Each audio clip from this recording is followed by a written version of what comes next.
Brutal. Aksi OPM dibalas serbuan 1.000 prajurit tempur TNI, 2 bos OPM Intan Jaya Puncak. Aksi brutal OPM di kawasan Intan Jaya dan Puncak dalam 2 hari terakhir membuat Menko Polhukam dan Panglima TNI melakukan pengamanan ketat. Tercatat, OPM pimpinan Undius Kogoya dan Denny Mus melakukan penembakan 2 warga yakni tukang ojek di Puncak dan menembak warga di kawasan Intan Jaya. Aksi brutal lainnya merusak gedung sekolah dan membakar alat berat eksavator pembangunan jalan. Aksi brutal juga dilakukan OPM di Pegunungan Bintang menyerang jemaat gereja. Aksi ini dianggap brutal. Namun, juru bicara TPNPB OPM Sebi Sambong mengatakan aksi itu dilakukan lantaran pihaknya menolak pembangunan infrastruktur dari pusat kota Sugapa ke Kampung Galungama.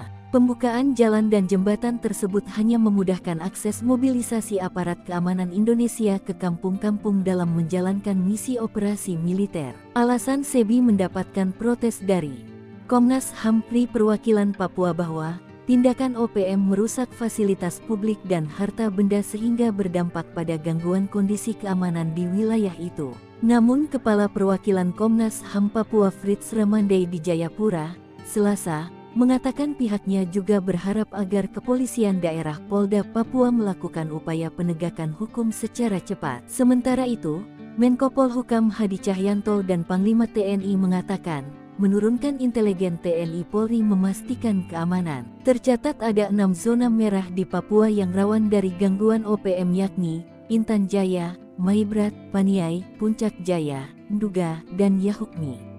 Namun 2 daerah yakni Intan Jaya dan Paniai paling disorot. Maka itu, TNI Polri mengirim ribuan pasukan, yakni mengirim 450 prajurit Balawara Yuda Kostrat ke distrik Sugapa, Intan Jaya, tanggal 16 Februari tahun 2024.